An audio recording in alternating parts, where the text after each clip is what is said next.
Hey everyone, I want to welcome you today to our Identity Me podcast. The Identity Me podcast is a space for women to explore, to evolve, to find inspirations through stories of hope and resilience. If this is your first time listening, welcome. And we're so glad that you are here. I'm your host, Lisa Richmond, and founder of Identity Me. Today, we're talking about embracing the unknown and discovering your inner strength to grieve. Rising above the shadows and overcoming obstacles, everyone, isn't easy, but it's the vital part of our journey. What they say, the road of the recovery is not an easy road, especially when you find yourself in an unknown place. Everyone can relate to that, right? I want to share with you a little bit about my journey and how grief can make you feel so overwhelming, and it can make you feel heavy. There's a lot of people going through a lot of that right now. People are feeling so overwhelmed. And in my own battle with grief, I have found that it's not an easy journey. What I thought was easy wasn't easy. I thought I was gonna overcome it overnight. It's not. It's not a linear process. It's not an easy process. You have to take baby steps on this road of recovery, especially overcoming grief and finding that resilience and strength to overcome, right? It's an ongoing process of navigating these challenges. I found myself going through so many challenges that I have to face every single day. But one thing I have learned over the years is how to move through the struggles and navigate through the process, life itself. So I have to embark on this journey on my own, but today I want to talk about it with you. The story begins with me, and it begins with you. So let's embark on this journey together to explore how we can find the strength and resilience in the face of a storm. Let's begin. My struggle with grief it wasn't easy. I had so many challenges with grief, right? So we all can relate. Hold on one second. I gotta blow my nose. I'm sorry. I'm gonna pause it for a second. It wasn't easy, everyone. I'm sorry, I'm back. So it wasn't easy. I can tell you several stories. But one story that I think will make an impact is the time that I lost my mother. I lost my mother in 2016. And I think that in that moment, in November of 2016, my mother passed on my father's birthday. I'll never forget, it was on a Monday. And that week before she passed, it was a challenging time for me, right? It's the same thing like when my daddy passed. He passed in March of 2000. And I went through this battle, right, of overcoming certain things. Even when my son passed, he died in March, I think it was March 23rd. And that was a challenge for me because I was a week before Easter at that time. Then when my husband died in 2007, that was a battle for me, everyone. So you see where the story is going? It seemed like the journey that I was on, I was going through a storm in an unknown place, and I felt like there was darkness all around me. But darkness wasn't always around me.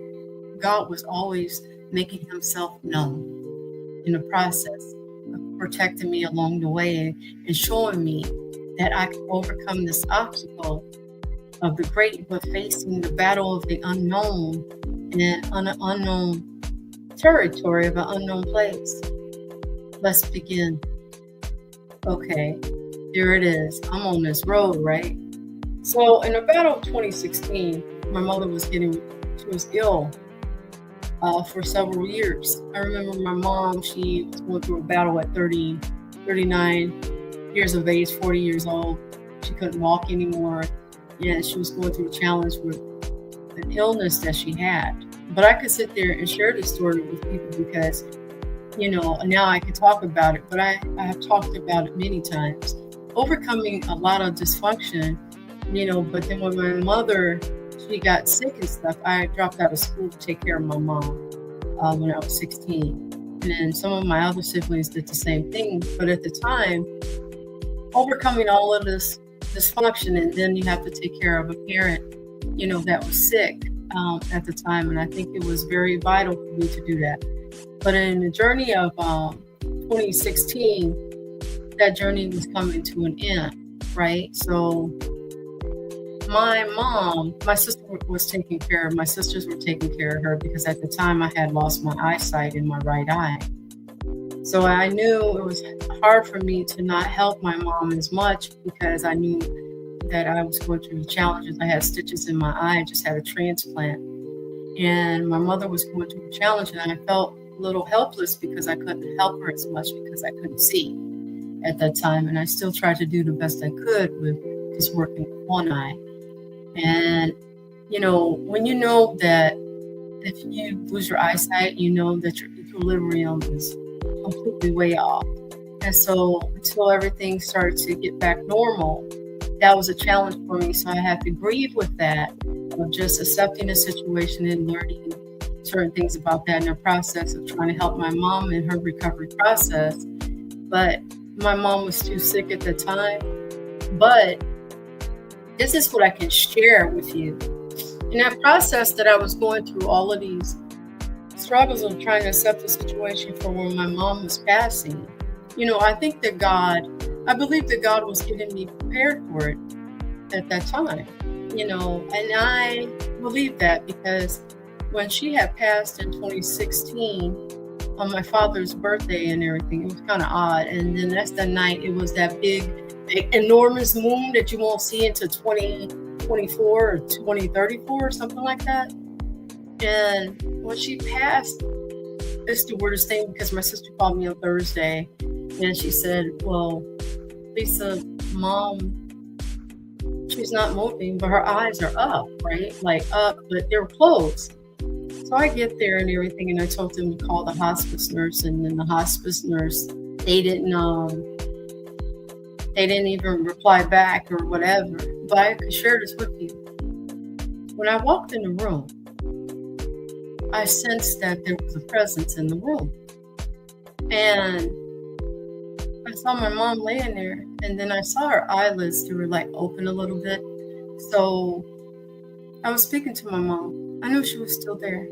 She was just waiting for me to say it was okay for her to go. And that's the hardest thing to do when your parent is sick and everything. You don't want them to leave, right?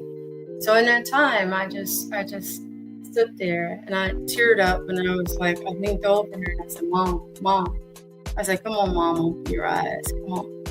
And at that time, she didn't open her eyes. And then I had to come to grips with it and stuff. And then Thursday, I was in the room, and I remember I was singing to her, and I was singing, and I knew I felt the presence of God in the room. I felt the presence of God in that room at that time. And I was singing, and I said, okay, God, don't let her suffer, right? So that's the hardest thing. When people, they say that they can relate to it, no, they can't until you live that experience, right? So one of my friends, she had, let us know that her mom had passed last week. And I had another friend that called me, and she said that she had lost her nephew. And there's a lot of people, even my pastor, she had lost her husband and everything. And my heart goes out to those that have lost a parent, a child, or a pet, or grieving is grieving. And it's not a linear process. It's baby steps, everyone. But back to what happened to my mom. So I was in the room, I was singing and stuff, and then at that time I had to leave because this was happening, right? And then I kept driving up and down the road, like back and forth. I came back and I looked in the room again. And then God was letting me know that she was leaving. And there was nothing that I can do. But I said, God, don't let her suffer. right? Don't let her suffer. I'd rather her not suffer and be at peace. And I said I had to make, to accept the situation, but it's a hard thing to do when you're so close to your parent. I was always close to my mom and my dad, right? And I know my dad, he used to do things and stuff like that, and, it was dysfunctional. But who said there was a map on a book on being a good parent? If they didn't have the structure, I don't blame them. I look at the situation, I don't blame anyone. I blame the structure that they were taught by their caregivers. And if they didn't have a blueprint either, so no one's at really at fault here because no one had any structure, taking accountability, right? But now I am that gatekeeper to do that now for my family. So, but as I stated before, the grieving process is not a linear process. So when my mom, she passed, they had called a nurse, and then I said, she should have came by now, but she didn't come. So my sister called my other sisters, because I have a large family. I have, a lot of brothers and sisters. So, and oh my God, when they finally called the nurse and she finally came, it was on Monday. Now this is from Thursday, right? And now you show up on Monday? Okay. So they called the doctor, and the doctor said, well, she's probably asleep. Some people, on medicines, it takes them a while and stuff, because especially when they're in hospice. So, okay. So they're saying that's normal. Okay. Really? Okay. So at that time, I was like, wow. So the nurse comes in and she says, well, you know how some patients are just, they're in sleep. They go to sleep if you give them medicines and stuff. And some people have deep sleep. And I said, lady, if you don't stop with that, really. Okay. And then, so she said, so how do you know? Well, I journeyed back in 2007 when my husband passed, my ex-husband passed. He died just like that. He had sepsis. So he needed a kidney transplant. And he was scheduled for one, but he didn't make it. He died 3 days after Christmas. So the story continues, right? So the journey process, like I said, is not an easy process for us as people. Okay. So back to the nurse. So that's when I had to leave because I was so upset about what's going on, right? So I'm sitting there. I said, no, she can stop lying, because God already told me she already left already. So for you to sit there to say that, you don't make any sense. So I told my sister, I'm leaving. I'm not going to feed into these lies. So I left, right? So I said, I'm going to go wash and do laundry to get my mind off of this. And that's one thing I learned as a coping mechanism, is to go do laundry or cook or do something to keep yourself busy. But that's not good for you either. But I still do that as a coping mechanism because I come from a lot of trauma, right? And dysfunction. So now I'm at the laundromat. My sister called me. She says, Lisa? And I'm like, yeah.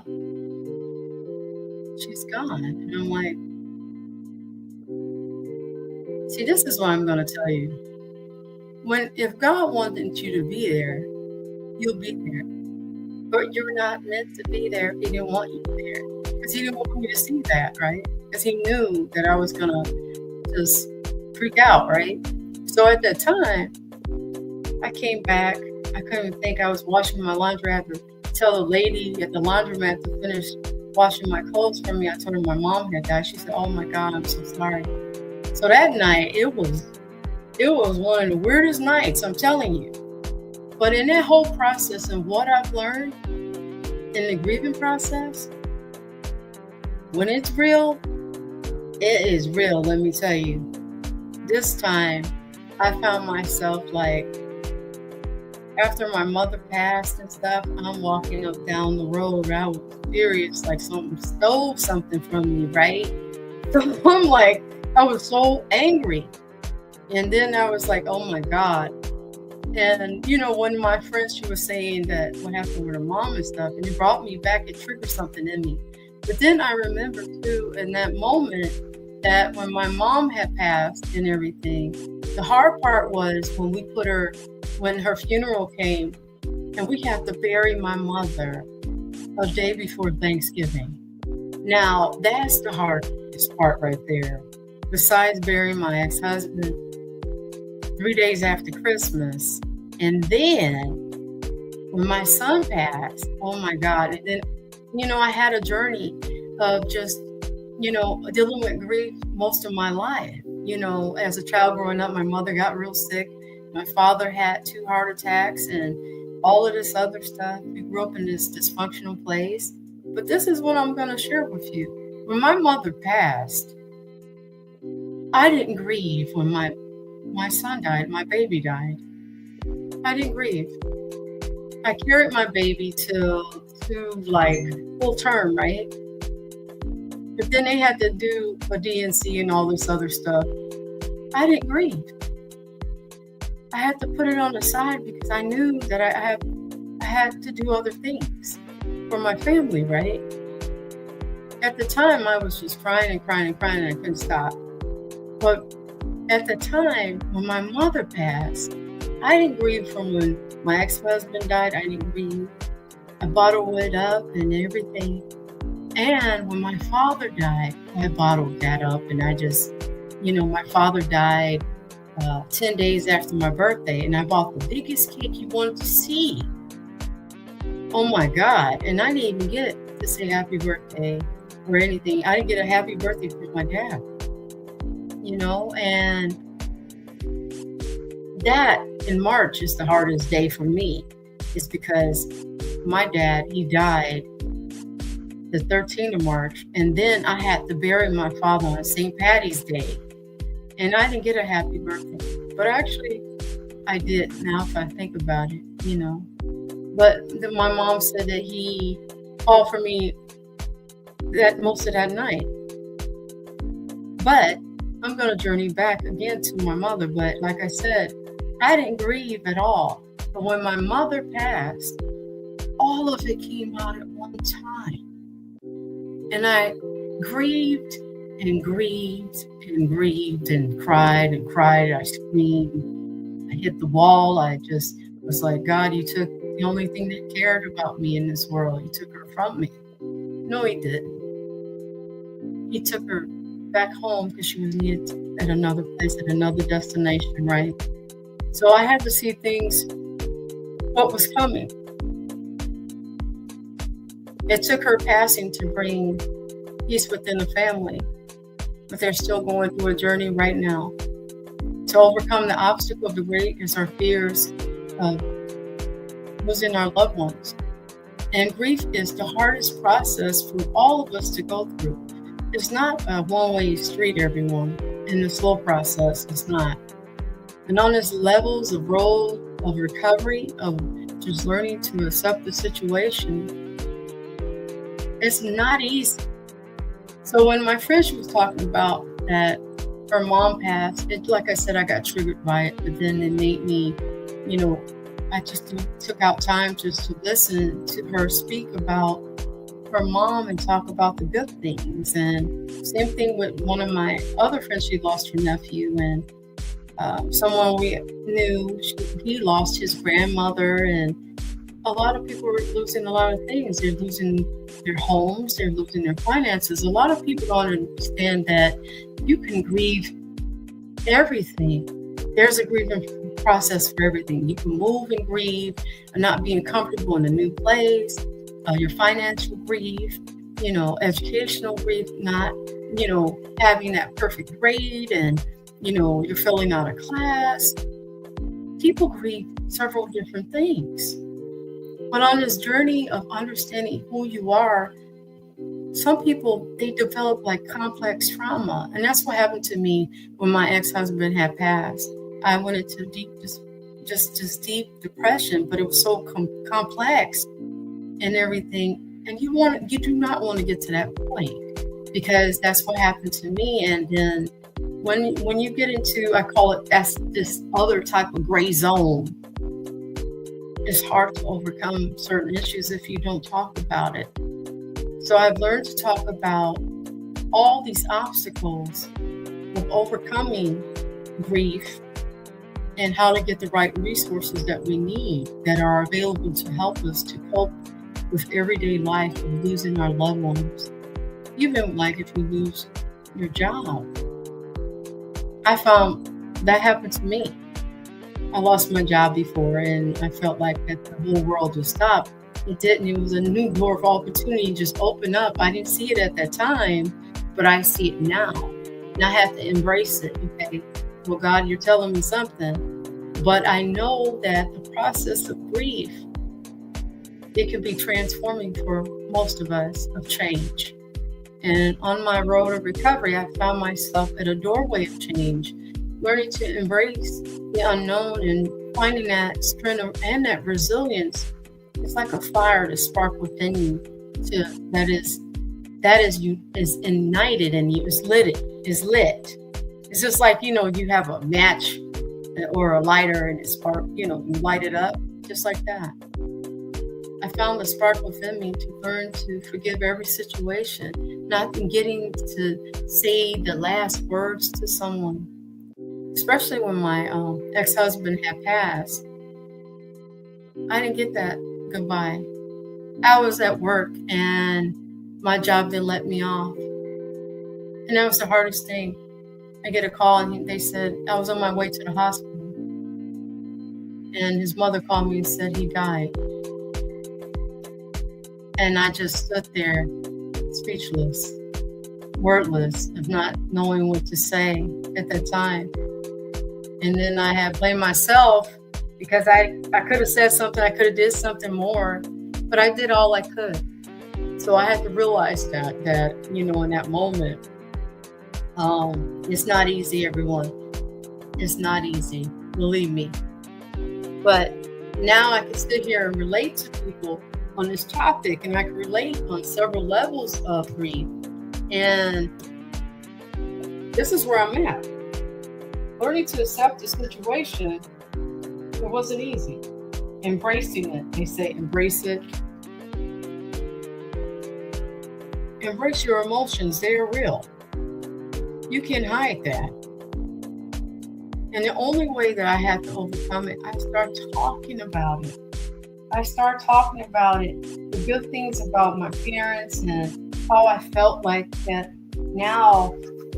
At one time I said they have abandoned me. They left me behind, right? And I was like, they left me behind. Don't leave me behind with all of them.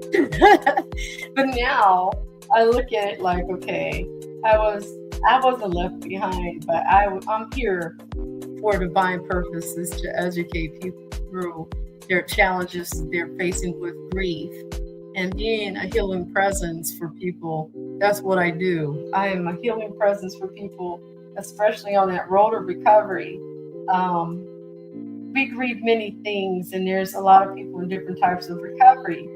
But one thing that I'm going to say that's very important, learning to believe in your emotions. Let your emotions, just express your emotions. That's what I want to say. Express how you feel. Sometimes you have to journal certain things down. If you didn't get to say that last goodbye, write a letter. Talk about it in a letter. I would talk to God and I would ask God and say, God, I didn't get a chance to say this. I didn't get a chance to say that. And then I remembered that the Holy Spirit, He would guide me, and to put a chair. You know how you could, it could be like a theme or something, role play or something like that. You put the chair there and you imagine that they're in the chair and you're talking to them. So I put the chair there and I was saying, okay, well, so on and so on. And I'll say, hey, I didn't get a chance to tell you, that I miss you and all this other stuff. And I'm sorry I wasn't there at the time. And I pray that you're okay. And I'm okay here. And I thank God that you're not suffering anymore. And that's how I had to overcome.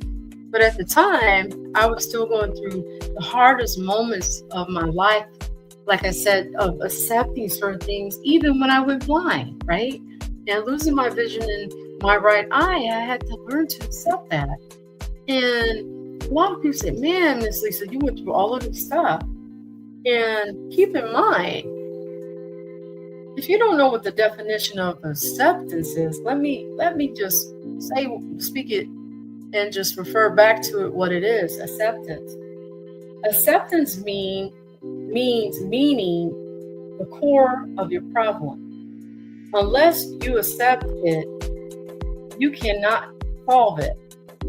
It is an organic, physiological problem unless you find it. You cannot treat it if you cannot accept it. You have an illness you cannot heal. It is the same with emotional loss. Acceptance translates into knowing what it is, and then you can solve it, right? So all that time I was fighting against it. I didn't want it to be solved. The problem, I just was like, okay, just blaming everything and everyone. And at one time, for a minute there, I thought I was blaming God. But sometimes we can blame God too. So, and that's the thing. God is not, God gives us trials and everything, but when God is getting us prepared, or we don't know when our loved ones are going to leave, but He's preparing you to be ready for whatever's coming. So every time when I went through a storm or battle, God was always by my side. And that's the thing. When you know that you got an all-knowing and powerful God walking with you, walking side by side with you in the midst of your storm, when I know that God is with me, I believe that because all these years I've been going through all of this stuff, and God would not just pull me all the way to the front to pull me all the way back without giving me a message. He's the God that goes before you, behind you, on the side of you. The God that is the front guard, back guard, all of it. He protects you, and He will never leave you, forsake you. But in the midst of my storm, God was there. Okay? On that journey, I was going through all of this stuff, and I said, oh my God, what is going on? I said, God, I don't know. I said, at that time, I was looking at it like, oh, wow. But keep in mind, everyone, that grief is part of your story. Grief is a part of your story. I hope you know that.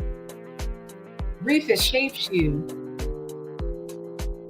Grief, it can shape you. It shaped me into who I am. But it does not define me.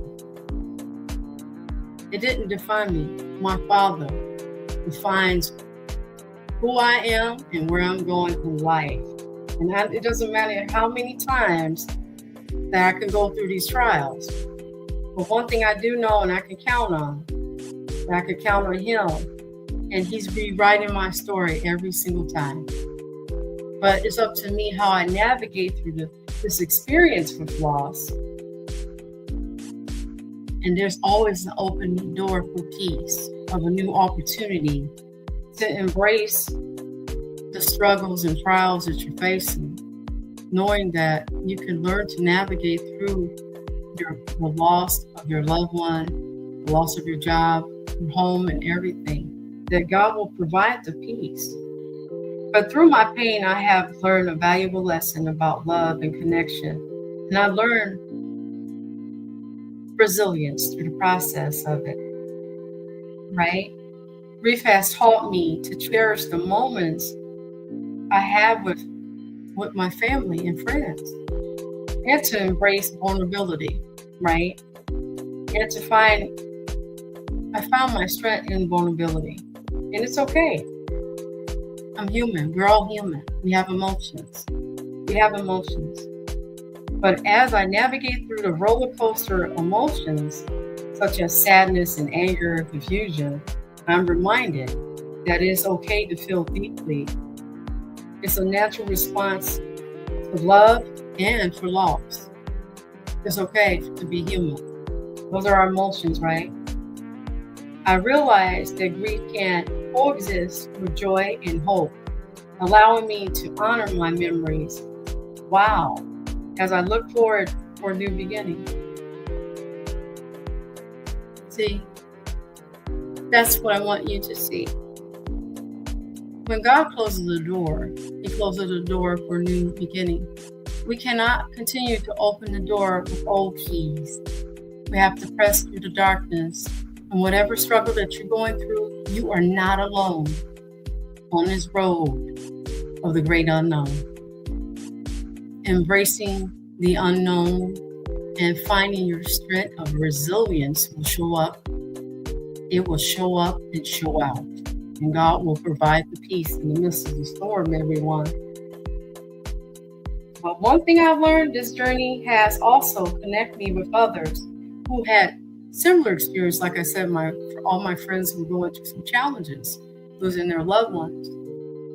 But the biggest challenge that people face of losing their parents and their children, I don't think, I'm going to say it like this if I'm saying it right. A lot of people, their experience are somewhat similar. And in their storytelling, some people, their stories sound somewhat similar. I have learned the importance of just having that community resource of building a family of connection of people, of connecting with people, of having support in your process is very powerful. You need that extra support to build some strength and power within yourself to overcome. But this is what I want to share with you, and this is going to be the end for tonight. Grief may be part of my story, but it's not the end of the road for me. It is a stepping stone towards healing and growth, ultimately a renewed sense of purpose. I embrace the lesson that has taught me to carry me, right? I embrace this lesson. What I've learned from grief is to share my story with others. If you lost a loved one, your parent, your mother, your father, your brother or sister, your child, losing financially, losing your home, having issues with your health, going through some challenges with addiction or whatever that is in the circle of life, right? I have learned to embrace every struggle, every trial, but learning that I am human, right? I'm human. And all of this, and one thing that has taught me to get up. And I continue to write my story filled with hope and resilience and the promise of the brighter days ahead. See, right now, it might look gloomy for some of us, but on that road of recovery, there is light. I went through the storm. I went through a great storm. But one thing I learned to do is get up in the storm. That's when the devil, he can attack you that way. A lot of people don't understand when you lose a loved one, that's when the enemy knows that you are weak. And he knows that he can come in to sabotage your mind for you to think something different. I've been on that road, and I'm not going back there because that door's ended. Like I said, we can't stay at the doors that were closed. And sometimes that, what they say, death is a part of life.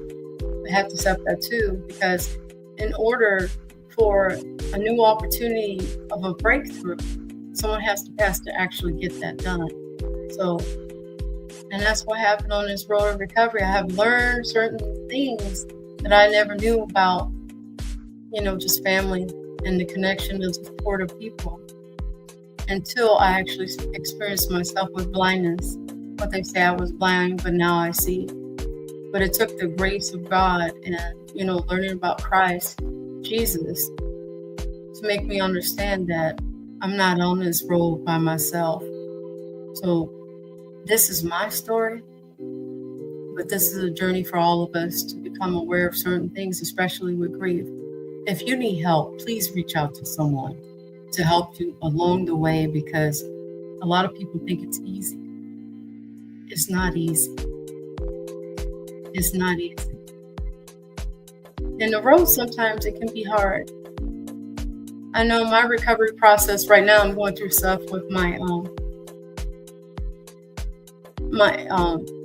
ears and everything with my middle ear. But then I might have to have a surgery and stuff like that. So, with mastoiditis and stuff, I don't know if anybody heard of that, but they have to do like a process to do certain things to have that, cleared up. They have to do surgery and stuff like that, but I pray against that. But still, I have to keep on pushing, praying and pushing through those moments and knowing that God can turn it around. So embracing the situation, everyone. I have a divine purpose here on this earth, but in my process of recovery, like I said, I have to accept it. Acceptance is a choice that comes from your heart, learning to let go. Learning to let go and knowing that they're in a better place, right? But for me, like overcoming blindness and everything, that I have to continue to stay on my toes and to do the things I need to do to better myself. I have to embrace it. Rising above the shadows, knowing, embracing the unknown and finding that inner strength within my own realm of myself would come out of nowhere.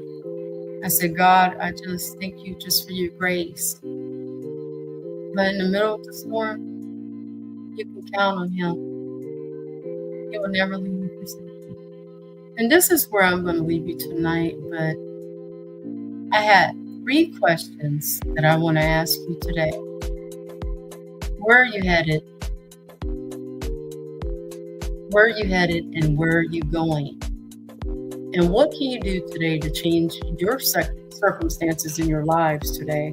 Is to recognize, to take accountability of every situation, even when it comes to grief, learning to accept it and let go. In your own time, in your own way. A lot of people think that grief is, you can just get over it. You can get over it, but it takes time for you to get over it. It's a process. It took me, I believe it took me a couple years to actually get over it. One time, I'm going to share this last part. I remember when my mom passed, right, it was Thanksgiving. And she used to make the best sweet potato pie, right? And the best potato salad. And I told my brother one day, I said, you know what?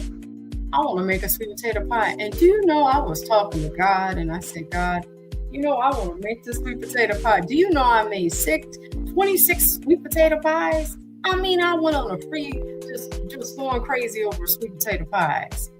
Okay, so, and I make the best sweet potato pie, I do. Okay, but then I said to myself, I said, God, I want to do something different. And then, I want to make these cookies and everything. So, and then I just remembered my mom, all the foods that she liked and stuff. And I went on I was just on this little crazy spree of just cooking fried chicken and collard greens and all that stuff. So, and then I said, you know what? She didn't go anywhere. She was still with me, right? And then I said, oh, wow. I said, God, you knew that, I needed just to feel the presence around me. And she's always listening, I believe. And I thank God every single day that I got her gifts of cooking. And that's the best thing. When you know that you can cook, come on. So then I said, oh God, I'm just grateful. But with the grieving process, hey, like I said, it was hard. It was hard to overcome. And I can sit there and relate to people on these levels and stuff. But one thing I've learned to do in the grieving process is to let the person have the floor and just listen. Just be a healing presence by listening, being empathetic and listening to people. I don't want to sit there and give my advice to anyone, but I'm a grief coach and a trauma specialist too.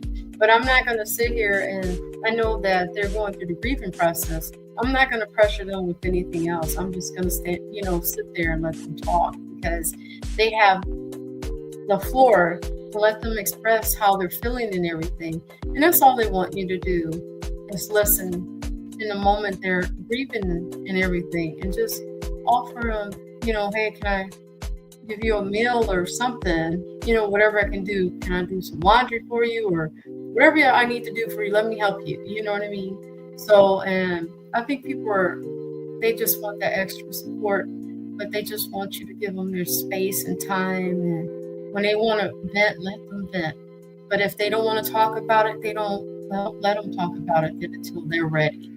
And I heard there's a lot of individuals who say, I had someone tell me, you just need to get over it. It's been already like 3 years already, right? And I'm like, you shouldn't say things like that because that's not nice, right? So I'm going to say it just like that. And my sinuses are going a little haywire because that's all related to the ears and everything. Like I said, I'm going through a process with that. And I know in my heart that this is minor, okay? But if it's not, I have learned to handle situations in the past. And I know that God, if it's serious, God will get me prepared for that too. And I'm not backing down. I'm on the ground that God has given me that's unshakable. But in this grieving process, we're in it together. We're in it to win it. When I say win it, that means we're taking our time. We're, taking care of our self-care. We're eating and during our recovery process on this journey of overcoming grief, but rising above the shadows and learning to embrace the unknown. We're in it together as support, as a community, as a people, as a family. And to recognize when your brothers and sisters in Christ are going through something is to continue to pray for them and asking the Holy Spirit to, help them along the way. So, Father, I pray for those that are going through challenges today, especially overcoming grief. We all know that grief is not an easy process, but there's one process that we all have to understand. Grief is a part of my story, but it didn't define me, but my Father does. But it's up to me to accept the situation by taking accountability of just knowing that I can overcome this obstacle, but learning to let go and learning to just pay attention to certain things about your self-care is vital. And this is where I leave you guys. You might hear my cat in the background, but this is where I leave you guys tonight. My name is Lisa. This is my story. Embracing the unknown and finding inner strength through grief. What's your story? This is mine. I'll talk to you soon. Good night, everyone. Bye.